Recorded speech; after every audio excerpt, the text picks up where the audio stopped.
Bismillahirrahmanirrahim.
Bismillahirrahmanirrahim. Kita lanjutkan kajian kitab Wasiyatul Mustafa li Aliyin karramallahu wajhah, halaman 13.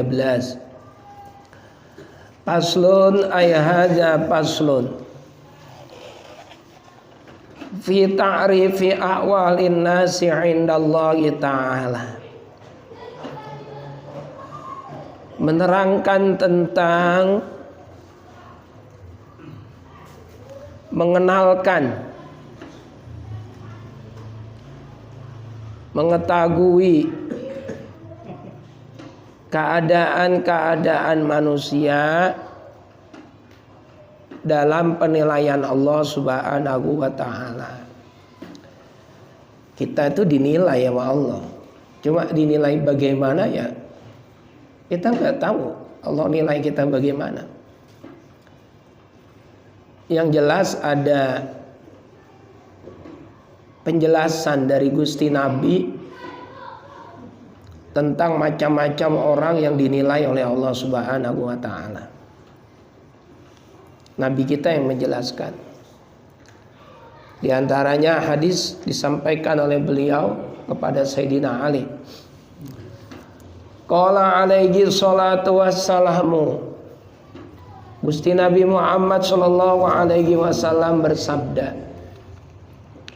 khairun nasi indallahi ta'ala anfa'uhum linnas. Ini yang sering disampaikan oleh penceramah, oleh ustadz, oleh kiai. Khairun nas anfa'uhum linnas, biasanya gitu dipotong. Khairun nas, sebagus-bagus manusia, indallahi ta'ala, di sisi Allah. Ini penilaian yang pertama. Anfa'uhum linnas adalah manusia yang paling bermanfaat untuk manusia lainnya. Jadikan apa yang kita bisa dan apa yang kita punya itu bisa bermanfaat buat orang. Itu Allah senang. Jadi sebagus-bagus manusia. Ada di surat An-Nahl itu Allah berfirman, wa auha rabbuka ilan nahli anittakhidhi minal jibali buyuta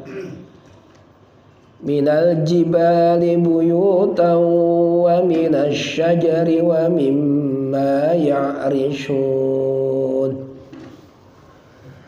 Kata Allah, wa awa rabbuka ilan nahli anittakhidhi minal jibali buyuta wa minasy syajari wa mimma ya'rishun. Allah berpesan sama lebah. Lebah apa? Tawon ya. Orang Betawi bilang tawon. Madu lebah. Kalau minyak tawon, minyak tawon. Kagak ada minyak lebah. Kagak ada juga madu tawon. Madu lebah. Tapi kalau minyak, ada ya minyak tawon ya? Ada. Diantup tawon, nggak ada orang diantup lebah, diantup tawon. Orang Betawi ini. Allah berpesan, berwahyu kepada lebah, anittakhidhi minal jibali buyuta, agar lebah itu membuat sarang, buat rumah di gunung-gunung. Kemudian di pohon-pohon,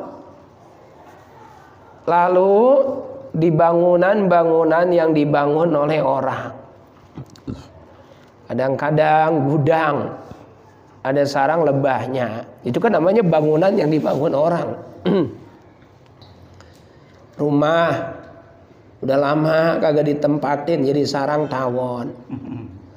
Masjid kalau kurang bersih, di pojokan-pojokan ada sarang tawon.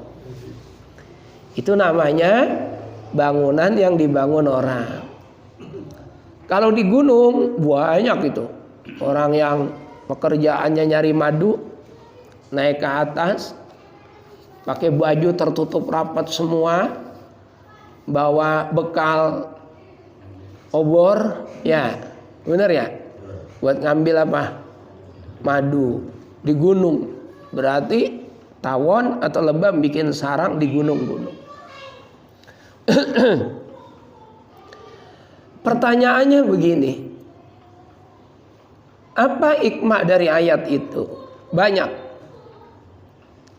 Pertama, di mana langit dijunjung, di situ bumi dipijak. Tawon nama Allah dipersilakan bikin rumah di mana aja boleh, kata Allah. Apalagi manusia bikin rumah, berkembang biak, beranak pinak, berkeluarga, bertetangga, bersosialisasi, di mana aja boleh. Orang Jawa boleh tinggal di Bekasi, orang Sunda boleh tinggal di Bekasi. orang Medan, orang Padang, orang Nusa Tenggara, orang Sulawesi. Boleh. Itu pesan pertama, di mana langit dijunjung, di situ bumi dipijak. Tapi jangan pernah suku satu dengan suku lainnya merasa lebih hebat, lebih mulia. Yang Jawa jangan merasa paling hebat. Karena ada 8 presiden, yang 6 dari Jawa. Ya, Bung Karno dari Blitar, Pak Soeharto dari Jogja, Pak Habibie bukan. Makanya 6. Terus Gus Dur dari Jombang, Ibu Megawati anaknya Soekarno, ya orang Jawa juga. SBY, Pacitan. Satu lagi yang dari Jawa, Bapak Insinyur Haji Joko Widodo. Lah terus orang Jawa merasa paling hebat, nyatanya Presiden Indonesia Jawa mulu, jangan. Yang Sunda jangan merasa paling hebat. Medan semua. Karena nilai kehebatan dan kemuliaan orang bukan ditentukan dari mana dia datang, tapi seberapa tinggi akhlak dan ketakwaannya. Itu yang paling penting. Orang Betawi jangan mentang-mentang pribumi, yang lain dianggap kasta di bawah. Lu kan pendatang lu, jangan ada istilah begitu. Itu kita diajari nama Al-Quran, di mana langit dijunjung, di situ bumi dipijak. Terus yang kedua pertanyaannya, kenapa Allah kok berpesannya melebah? Lah kan binatang banyak banget, kenapa pilihannya lebah? Ada banyak alasan. Pertama, lebah itu di mana aja nemplok kagak bakalan patah. Nemplok di daan, di ranting, di daun, itu nggak bakal patah. Artinya dimanapun kita tinggal, jangan pernah buat keonaran, jangan pernah buat keributan, jangan. Di mana saja kita berada, maka usahakan kita bisa menghormati kearifan lokal daerah tersebut. Umpama ada orang Jogja yang anti taklil di sono, anti maulid Nabi, anti kunut. Lah datang ke Bekasi, memang di Bekasi ada taklil, ada kunut, ada maulid Nabi, ada awal, hormatin. Jangan kemudian dihina, dicaci maki, disalah-salahkan, dihujat, dibid'ah-bid'ahkan. Itu namanya tidak mengerti kebudayaan dan tidak memiliki kearifan lokal. Nanti timbulnya apa? Gesekan dan permusuhan. Jadi orang mana aja boleh. Kita juga orang Betawi harus menyambut dengan baik. Itu pelajaran pertama. Di mana saja lebah nemplok, kagak bakalan jadiin rusak. Kita juga begitu. Di mana aja kita berada, jangan pernah membuat kerusakan.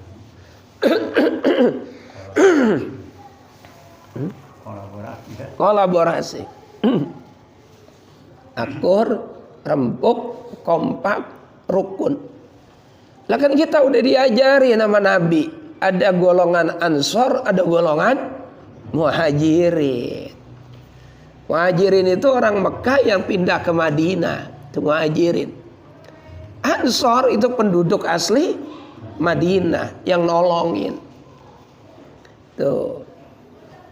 Kadang-kadang Nabi malah lebih baik sama orang yang ditolongin, sama Muhajirin.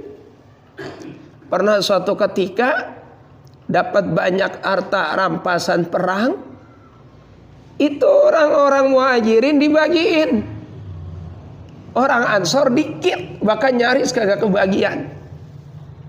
Protes, Gusti, kenapa kami kok dapatnya dikit, bahkan ada yang nggak dapat, bahkan nggak dapat sama sekali. Kan kami yang nolongin orang muhajirin. Nah, Nabi jawab, kalau statusnya udah penolong ya sudah jadi penolong saja. Kalau kamu sudah jadi penolong terus dapat sesuatu, nanti status penolongnya kamu hilang. Karena dapat porskot, dapat balasan, dapat imbalan. Lah kamu nanti ditakutkan di hadapan Allah tidak statusnya sebagai penolong lagi. Nah, orang nolongnya dibayar. Sudahlah biarin aja, biar status kamu tuh betul-betul penolong aja udah. Udah kalau gitu saya ikhlas, saya ridho. Kagak usah dah, gak usah dikasih apa-apa. Takut status penolongnya hilang gara-gara nolongin dikasih hadiah. Hebatnya Nabi. Ada sahabat yang nurut, ada juga sahabat yang ngeyel. Tahu ngeyel? Mbalelo, tahu mbalelo? Membantah Nabi. Bahasa Betawinya songong. Songong, merugul. Bahasanya Bang Adi. Blodor. Nah, ini ingat-ingat, ini jarang diceritain orang. Ada di kitab tafsir soalnya sejarahnya. Sahabat Nabi namanya Mulaham bin Jassimah. Mulaham bin Jassimah itu mati Bang Ade, kagak diterima bumi. Kuburin, dimuntahin bumi. Dikuburin, dimuntahin bumi. Dikuburin, dimuntahin bumi. 3 kali dikuburin, 3 kali ditolak. Ya Allah, nauzubillah. Padahal sahabat Nabi. Lah apa gara-garanya? Perang. Perang. Mula'am bin Jassimah ketemu kafir Quraisy namanya Amir bin Abdad. Lawannya. Menang mana? Menang Mulaham, orang Islam. Senjata musuh diambil, mau dibunuh. Begitu dia mau dibunuh, itu orang kafir, si Amir bin Abdad mengucapkan 2 kalimat syahadat. Asyhadu an la ilaha illallah wa asyhadu anna Muhammadar Rasulullah. Di depan Nabi. Ama Mula'am bin Jassimah itu tetap dibunuh. Orang udah ngucapin 2 kalimat syahadat. Ditanya sama Nabi, kalau bahasa sekarang klarifikasi, minta penjelasan. Mulaham, ya Rasul, lah mengapa orang udah ngucapin 2 kalimat syahadat dibunuh juga? Lah, ngucapinnya pura-pura ya Rasul. Mulain. Pura-pura. Coba kalau dia kagak terdesak kalah, kagak buat kalah, dia ngucapin 2 kalimat syahadat. Kata Nabi, Nabi kita bukan tipe orang yang pemarah, bukan. Dikata gitu ya nggak emosi. Nabi kita balas jawab, coba kamu bedalah hatinya, buka dadanya, lihat hatinya. Jawabin lagi, ngeyel lagi. Lah emang kalau saya bedah hatinya, kelihatan itu hatinya ada apanya? Kata Nabi, ya kagak. Ya cuma hati doang, kagak bakal tahu apa-apa. Lah terus ngapain saya disuruh bedah-bedah hatinya kalau emang kagak ada apa-apa? Ngeyel. Nah, di situ Nabi terus marah. Kamu tuh aneh Mulaham. Lucu. Ngawur kamu itu. Ngawurnya di mana ya Rasul? Kamu sudah tahu bahwa kamu tidak tahu hatinya. Kamu sudah tahu bahwa kamu memang tidak tahu isi hati orang. Terus kenapa dia ngucapin 2 kalimat syahadat kamu bilang pura-pura? Taunya dari mana kalau itu pura-pura? Udah itu nyata-nyata dia ngucapin 2 kalimat syahadat. Kamu nggak tahu isi hati orang. Tapi orang ngucapin 2 kalimat syahadat kamu bilang pura-pura. Taunya dari mana kalau itu pura-pura? Nah, itu Nabi kita kesal, marah. Karena Nabi kita kesal, Nabi kita marah, Allah ikutan kesal, ikutan marah. Mula'am suatu ketika meninggal dunia, dikuburin sama Nabi, ditolak sama bumi. Kuburin, dikeluarin, kuburin, dikeluarin, dikuburin, dikeluarin, dimentalin. Terus Nabi doa, Nabi memaafkan, mohon Allah juga memaafkan, baru diterima sama bumi. Terus Nabi bilang apa? Innal ardo taqbalu man huwa syarrun minhu. Bumi itu menerima orang yang lebih buruk dari dia. Contoh Abu Jahal, jahatnya minta ampun sama Nabi, pengen banget bunuh Nabi, lah kan jahat banget. Mati diterima nggak sama bumi? Diterima. Walid bin Mughirah disebut dalam Al-Quran sampai 10 kali. Disebutnya bukan disebut cakep, sebutnya dihina habis-habisan, dilaknat. Wala tuti' kulla halafim mahin ammazim masya'im binamim manna'il lil khairi mu'tadin asim utullim ba'da dzalika zanim an kana zamalin wa banin idza tutla alaihi ayatuna qala asatirul awwalin sanasimuhu 'alal khurtum, dan seterusnya. Dikatain habis-habisan. Bahkan Allah tuh ngatain Walid bin Mughirah, udah puncak ngatain, zanim. Walid bin Mughirah itu anak zina, dikatain sama Allah. Dia itu bukan anaknya Mughirah, itu anak pelacur, dikatain sama Al-Quran itu. Walid bin Mughirah, mengapa sih dia sampai digituin sama Al-Quran? Gara-gara dia ngatain Nabi. Tapi begitu mati, diterima sama bumi. Lah ini sahabat Nabi, Mula'am bin Jasimah, 3 kali dikuburin, 3 kali ditolak. Ngeyel. Orang Jawa bilang ngeyel, dikandani kok ngeyel. Dibilangin sama Nabi, bukannya minta maaf, bukan menyesal, bantah. Ya, songong sama Nabi. Tuh, jadi pelajaran buat kita. Jadi pertama, dimanapun kita tinggal, jangan bikin kerusakan. Belajar sama lebah. Yang kedua, lebah yang dimakan itu saripati bunga. Pernah nggak lihat lebah makan sampah? Kagak. Lebah kagak makan jengki. Kagak. Artinya kalau lebah makannya pilihan, benar-benar dipilih saripati bunga, maka kita itu ngambil pelajaran, yang kita makan juga harus benar-benar pilihan. Belajar dari lebah, tuh hebatnya Al-Quran.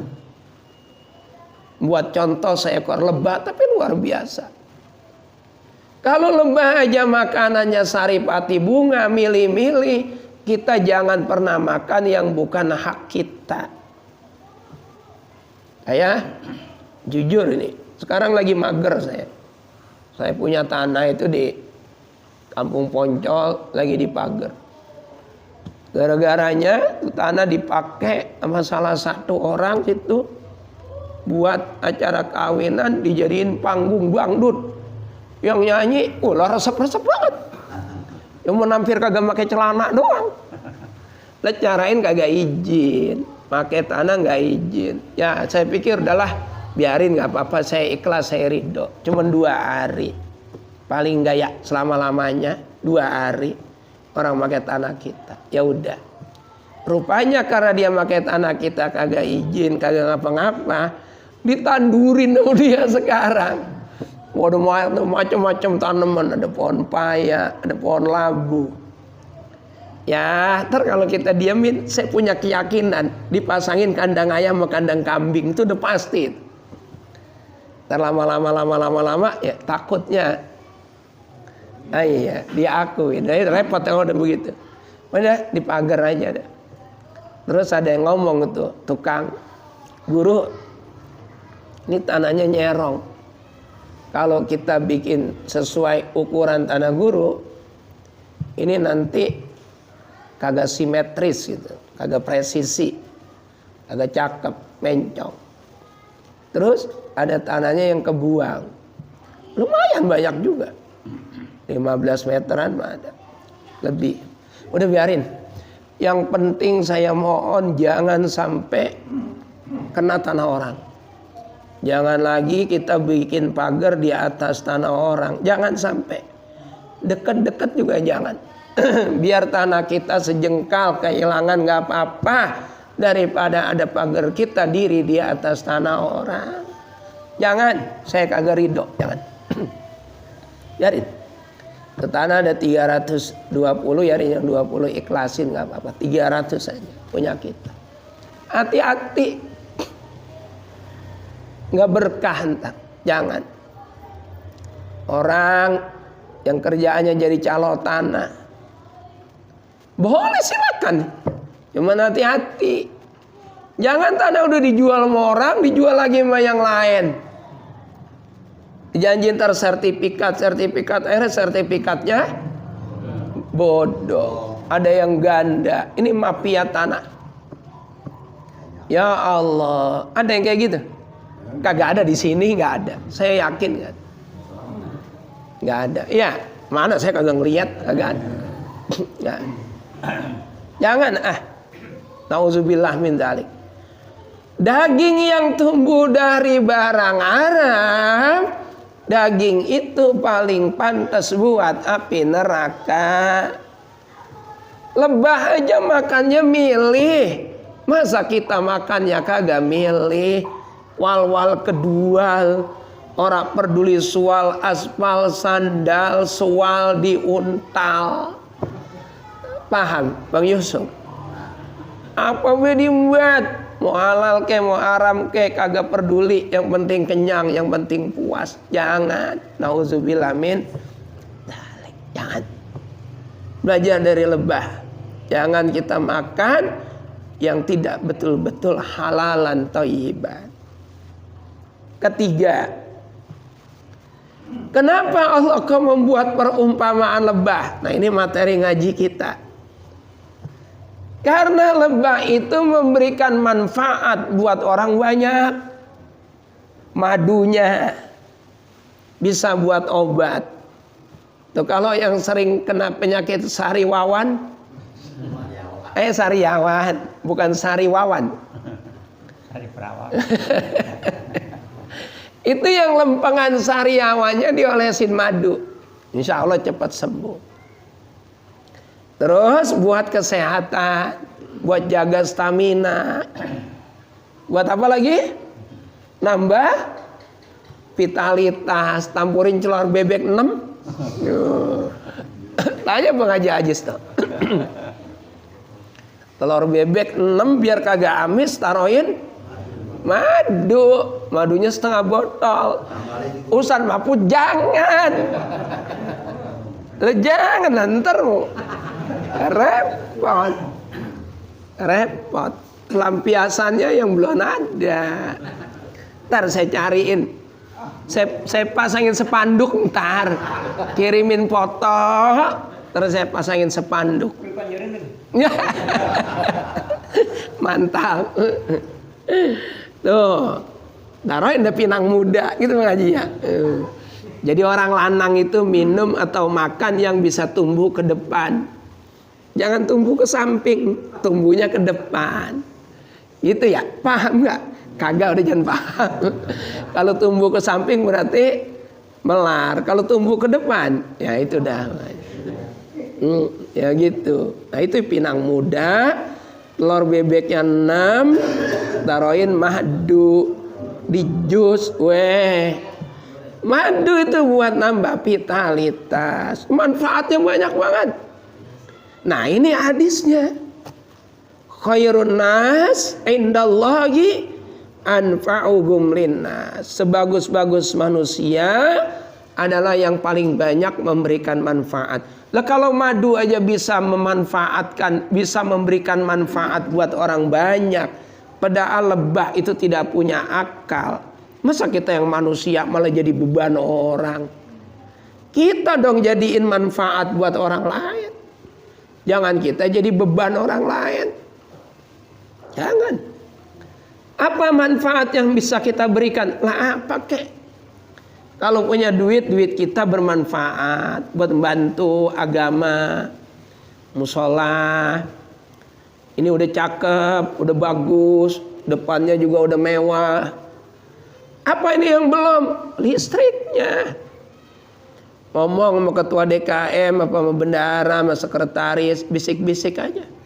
Bang Emi, besok bulan depan listriknya saya yang bayar ya. Tuh. Sebulan itu orang sembahyang di musola kita. Maghrib, isya, subuh. Kan pakai lampu. Kalau Johor Ma'asar kagak, pakai AC. Listriknya dibayar sama bapak sebulan tuh, ya Allah kayak apa pahalanya.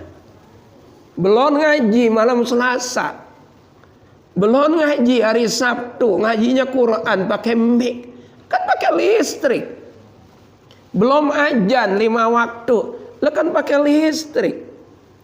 Ini guru baca kitab, kenapa bisa baca? Lah orang terang.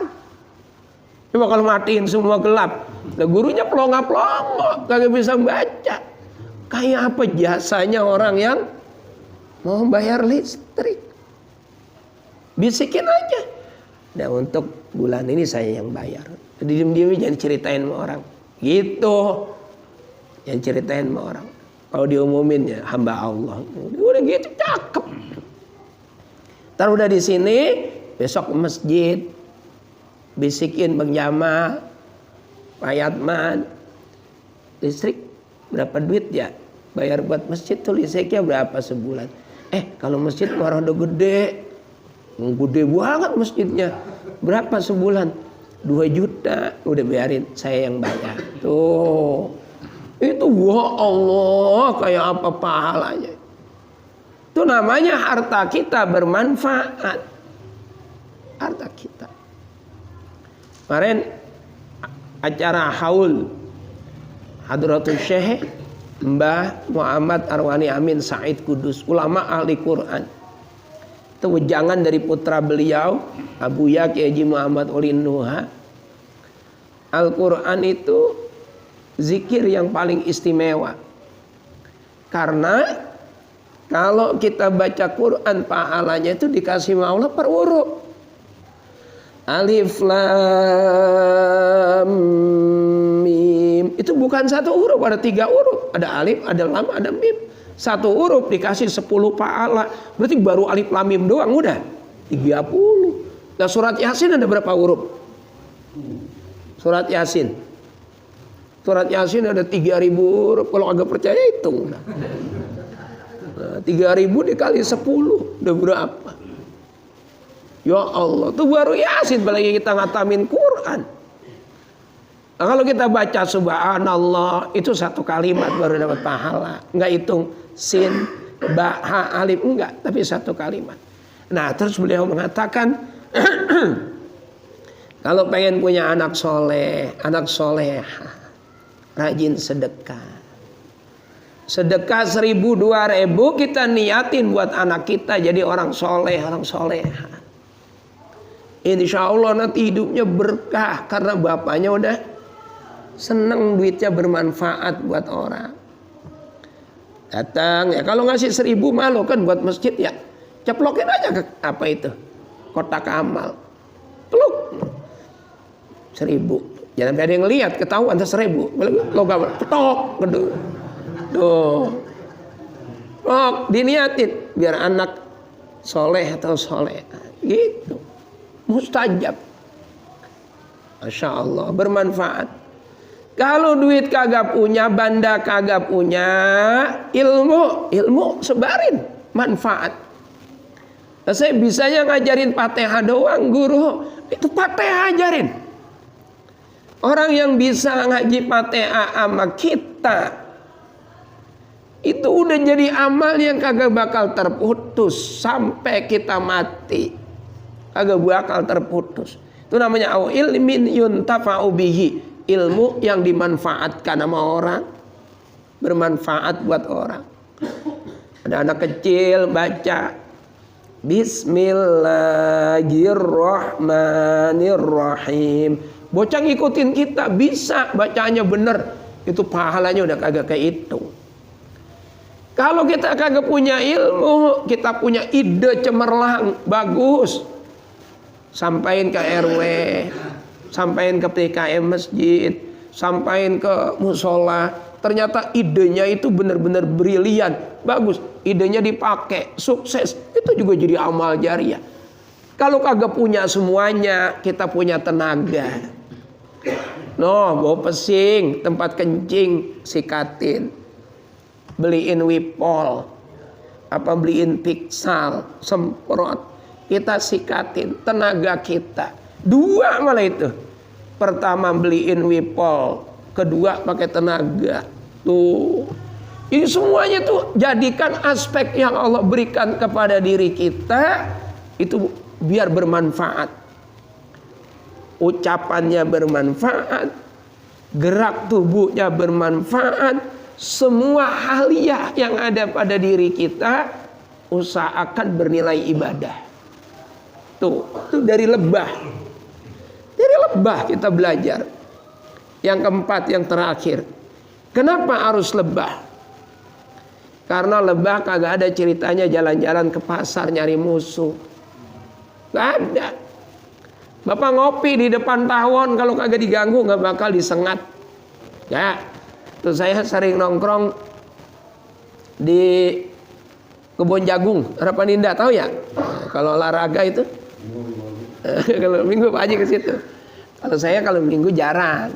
Soalnya ada pengajian. Hari biasa tadi ya saya keliling olahraga tadi. Tadi habis olahraga masih pakai Bang Amin, pakai topi, pakai kaos, pakai sepatu. Saya tadi pakai training sama istri. Terus si Saril yang di pondok ngabarin, "Guru, ini granit kurang 2 dus," kata dia. Nanggung banget. Ya udah, saya beliin. Kesono saya ke Mitra 10. Masih pakai topi, pakai kaos. Kesono. Orang udah nyamar masih ada yang kenal. Nyamperin cium tangan. Cuman ada hikmahnya. Guru beli apaan? Beli granit. Berapa banyak guru? 2 dus, sono pondok kurang. Saya yang bayar. Alhamdulillah. Tadi. Alhamdulillah ada yang bayarin. Orang baik. Gitu. Jadi saya sering kalau pagi itu keliling.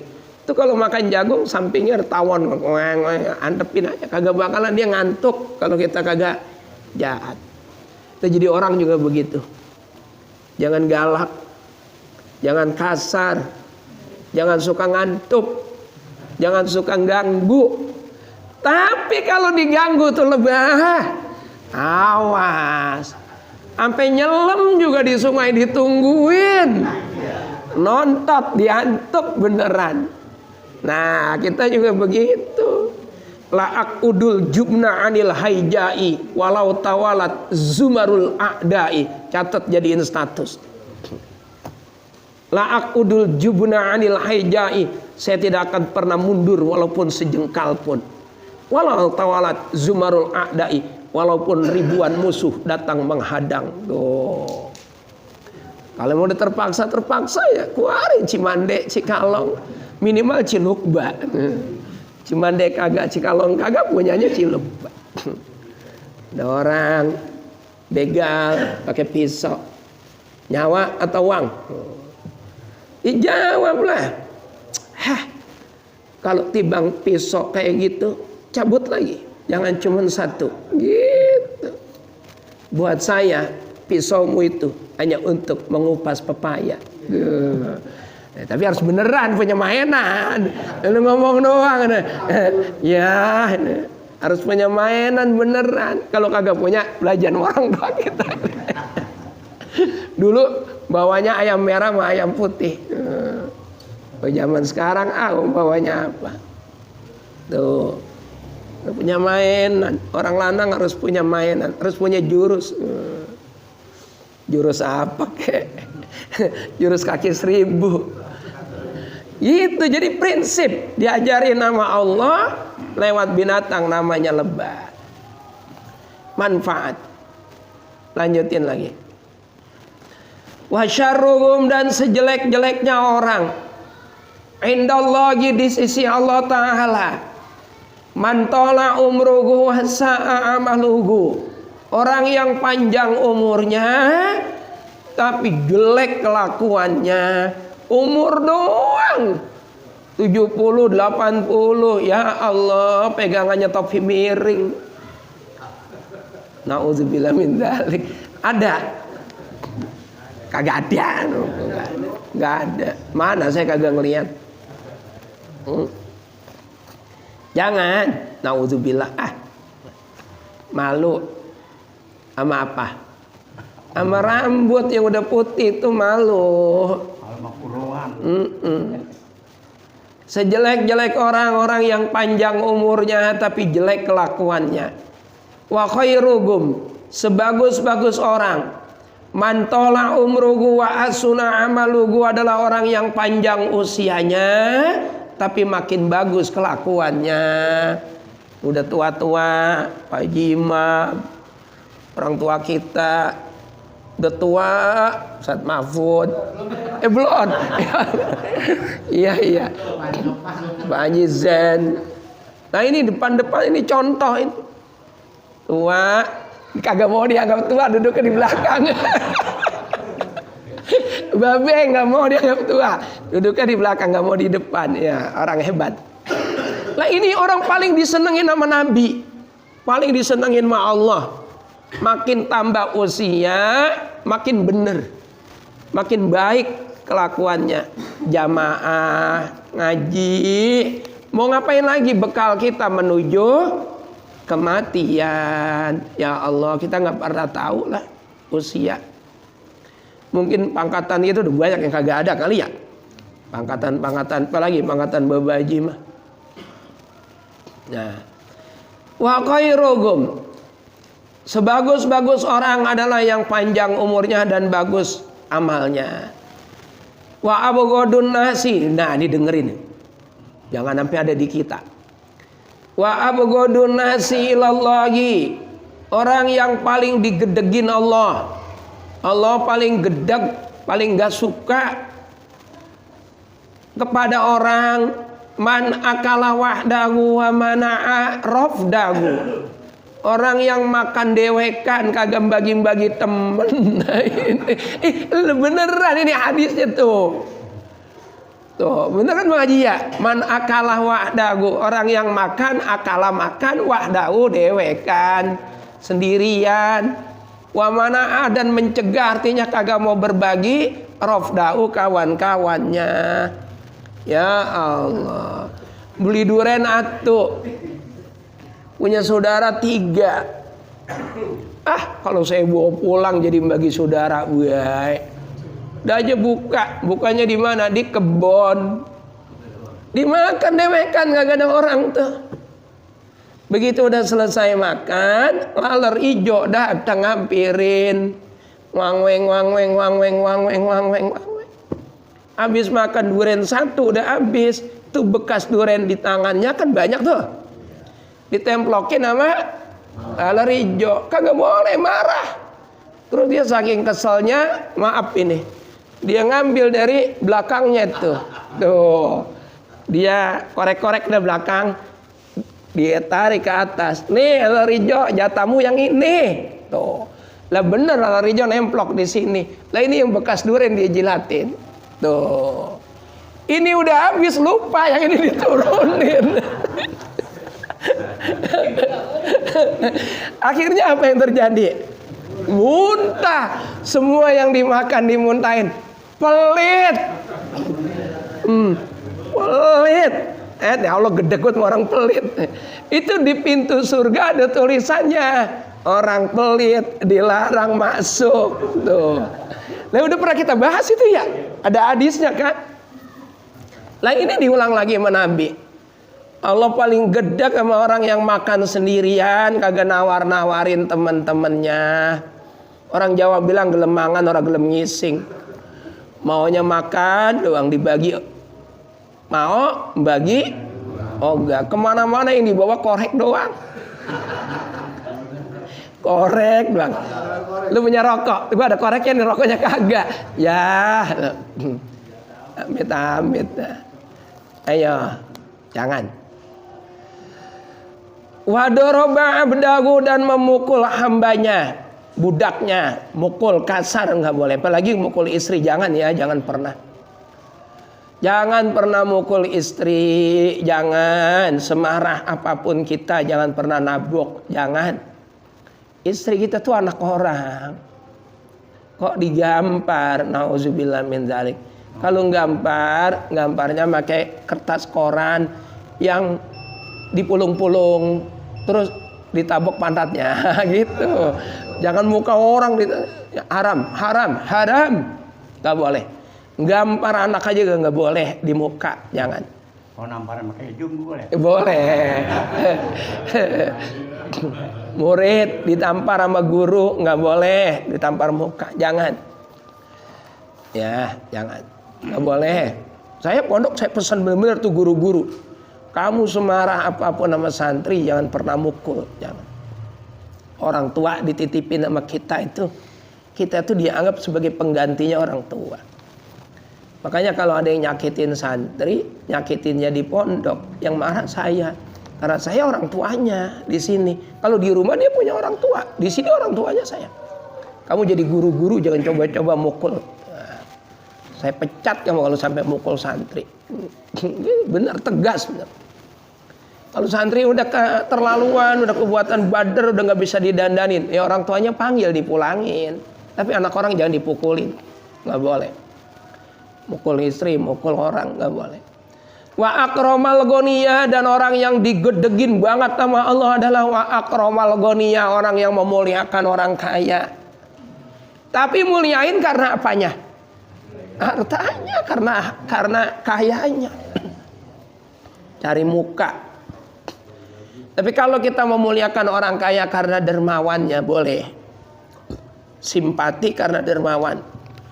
Itu musola renovasi habisnya berapa Pak Haji? Alhamdulillah ya, di total 75. Ya udah ada saya separohnya. Tuh, itu cakep itu.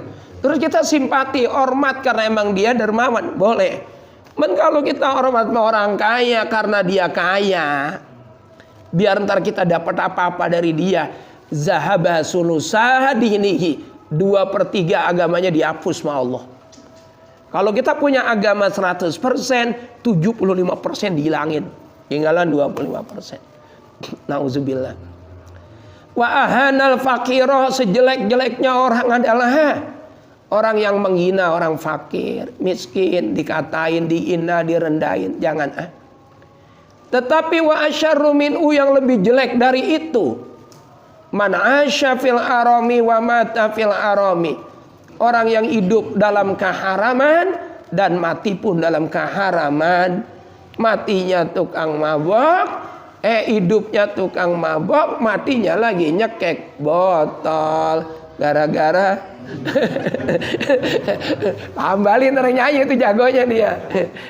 Saya kan gara-gara doang diterusin. Tuh, hidupnya seneng judi, matinya lagi makan duit judi. Nauzubillah, itu jelek-jeleknya itu. Lebih jelek dari yang tadi.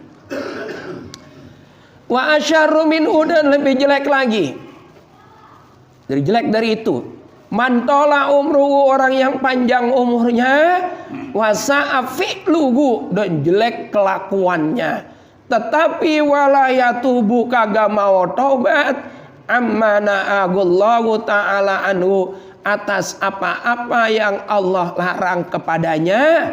Tapi dia waguwayat ma'ufi magfiratihi, ngarep-ngarepin pengampunannya Allah. Umur panjang, kelakuan kagak karu-karuan, tobat kagak mau, kagak pernah meninggalkan hal yang dilarang oleh Allah, ngarep-ngarepin magfirahnya Allah. Itu jelek banget, itu lebih jelek lagi. Ada nggak yang lebih jelek lagi? Ada, ini dia nih. Wa asyarru min udan, lebih jelek dari itu. Man az'ara as-sadaqata li akhihil muslimi wa yudabbiru lahu khilafahu. Lebih jelek dari semuanya itu adalah orang yang menampakkan persahabatan. Di depannya baik, di depannya sopan, di depannya ya begitu ramah, baik banget. Di belakangnya menikam. Apa namanya? Pagar makan tanaman. Lagunya siapa? Mansur. Pagar makan tanaman. Ya. Hah? Apa ya? Khilafah. Wa asyarru minhum man az'ara shadaqata li akhihil muslimi wa yudabbiru lahu khilafah. Di depan manis banget, nampakin persahabatan, di belakang menikam, ngomong-ngomongin, jelek-jelekin, menjatuhkan, memfitnah. Ya Allah, jangan. Ada nggak yang lebih jelek lagi? Ada. Ini yang terakhir. Wa asyarru min man zahaba awwala umrihi ghaflatun.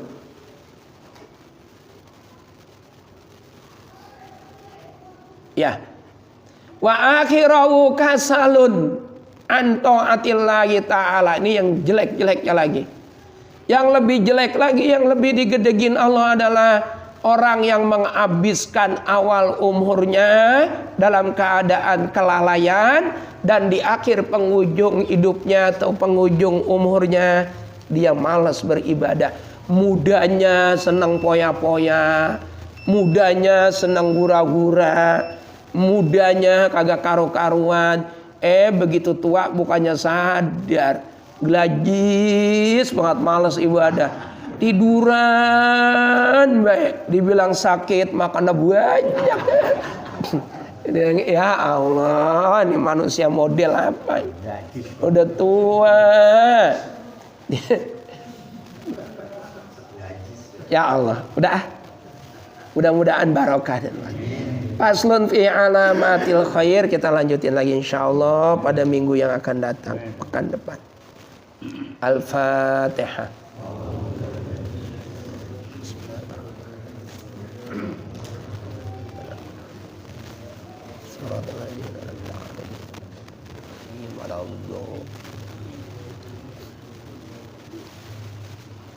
Bismillahirrahmanirrahim. Alhamdulillahi rabbil alamin. Allahumma shalli ala sayyidina Muhammad wa ala ali sayyidina Muhammad. Allahumma ighfir lana wa liwalidina wa limasyayikhina wa li jami'il muslimina wal muslimat wal mu'minina wal mu'minat. Allahumma aslih dhata bainina, Allahumma alif baina qulubina wahdina subulas salam wa najjina minadh dhulumati ilan nur wa jannibna al-fawahisha ma zahara minha wa ma batan. Ya Rabbi bil Mustafa balligh maqasidana waghfir lana ma madha ya wasi'al karami. Rabbana hab lana min azwajina wa dhurriyyatina qurrata a'yun waj'alna lil muttaqina imama. Rabbana atina fid dunya hasanah wa fil akhirati hasanatan wa qina adzabannar. Walhamdulillahi rabbil alamin. Wassalamualaikum warahmatullahi wabarakatuh.